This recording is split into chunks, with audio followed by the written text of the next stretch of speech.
10 things men wish women knew about sex. Learn what he really wants in the bedroom and why, with these genius sex tips and advice. Freud called female sexuality the dark continent. If that's true, male sexuality could qualify as the dark planet. But when it comes to sex, guys are simple, right? Not true. The bedroom is one of the great stages of male performance, and as such, what you see and hear is typically the role, not the reality. It's no wonder, in trying to please the actor, a woman loses sight of a guy's true identity. Here are 10 unmasking facts you may want to know. 1. We respond to praise. It's believed that men are so consumed by our libido that we have no self-consciousness surrounding sex. But men are no different from women when it comes to compliments as catalysts for sexual confidence. This praise can be delivered before reaching the bedroom: give us the once-over and tell us how buff we look, and after, give us the once-over and tell us how buff we look naked. Along those lines, men worry about the size of their guts, and other measurable organs, their hair, or lack thereof, and other attributes. Try to be extra affirming about those sensitivities. 2.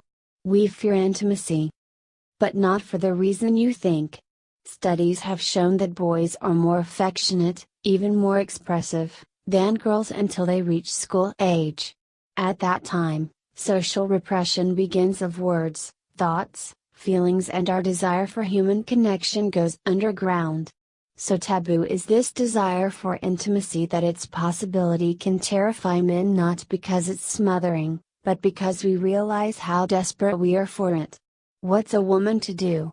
First, understand that your guy's hasty retreat post-sex may be about his own shock at how much he craves a connection with you, and how much he's denied it in life. Then, retreat a little yourself. This gives him time to see that his boyhood habits are, in fact, perfectly manly. 3. We appreciate sex for sex's sake. Having said that about intimacy, sometimes a little throw-me-down sex is the right medicine. According to Joe Court, Ph.D., a psychotherapist and sexologist, men want their wives to enjoy raw sex, not just endure it or take it personally. For men, it's not about dominating a woman, but ravishing her. On occasion, try letting him ravish you. 4. We are not just our. The penis gets all the press, but men have many erogenous zones, says psychologist Melody Schaefer, doctor of psychology. Men tend not to correct women because they're afraid women will shut down and not touch them at all. But there are many places a woman should touch. Like the chest, the inner thighs and face. 2 other key areas: gently gripping a man's testicles can be a real turn-on, as it blends control with release. Also, stimulating the perineum, the area between the scrotum and anus, will heighten pleasure during oral sex. 5. We encourage fantasies. Men want to share their fantasies but worry their wives will shame or judge them, says a Dr. Court. Similarly, Dr. Schaefer reports that men wish women would reveal their imaginings. Want to open yourself to these possibilities? Try making a game of it. First, and most important, promise not to judge the other, then, privately write out scenarios that have tantalized you and place them in a box. When you are next intimate, pull one out. If you're both comfortable, give it a shot. If not, Dr. Court recommends asking the author a key question: what about this fantasy do you like? Sometimes, its themes can be addressed in different, more comfortable scenarios. 6. We like it when you talk. Talking during sex stimulates more than our ears. What kind of talk? Dirty, praising, and instructive are great starts. As amusing as it may sound, a woman's words can make a guy feel as potent and virile as a Roman gladiator, even if he's a suburban banker. 7. We need your honesty. Sex can solve the stresses of a relationship, but it's often where the stresses show up.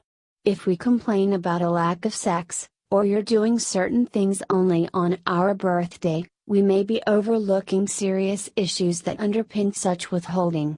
We need you to enlighten us. The male ego is often tied to sex, so it's easy for us to dismiss bedroom problems as female disinterest rather than issues we have a part in. Avoiding these problems, however, only perpetuates your feeling unseen and our frustration. Advertisement. Continue reading below. 8. We enjoy the dance. Men like a good quest. Unfortunately, these days, there are so few. But romance earns that distinction. Allow us to court you, make us deserve your desire. Dr. Cord makes an additional point: emotional intimacy is about closeness, but sustaining sexual desire demands a certain amount of distance. How do couples strike this tricky balance? By allowing each partner to have what he calls separate sexuality, a sexual life that doesn't include, but doesn't betray, the other. For him, that might mean allowing his wife to use toys or letting other men look at her. For her, it might be permitting him to watch pornography in order to experience a fantasy. Such indulgences help maintain the balance of desire and devotion for both parties. 9. We can explain pornography. Finding a spouse using pornography is a top reason couples seek counsel, says a Dr. Cord, but it shouldn't be overreacted to or pathologized. A few things to clear up. 1.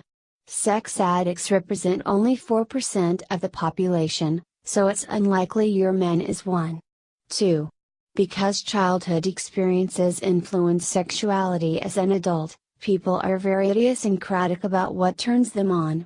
In other words, says a Dr. Cord, no woman can, nor should she, be everything to a man. Still, the question remains, how does a woman not take pornography personally? First, determine if your mate is compulsive, or can only have sex, with pornography. If so, you may want to seek counseling. If not, Dr. Cord recommends taking the secrecy out of pornography by discussing it. Use the lens of what about it turns him on versus what turns you off. That way, a dialogue is created that allows for honesty, dignity and closeness. 10. We always need it, but not for the reason you think. Men are accused of being sexually insatiable, but women should rethink this. Men see sex as a celebration, says a Dr. Schaefer. They wish women would take more of a carpe diem approach to it. We move through life at the speed of sound, with multiplying challenges and pressures. It's easy to allow demands on our time and energy to rob us of the joy, pleasure and opportunity that sex affords us. On the long list of priorities, it should not be on the bottom rung. If that doesn't make you want to seize the day, or something else, consider the health benefits. Orgasms release oxytocin, which has been called the bonding hormone, bringing couples closer together while it alleviates anxiety and stress,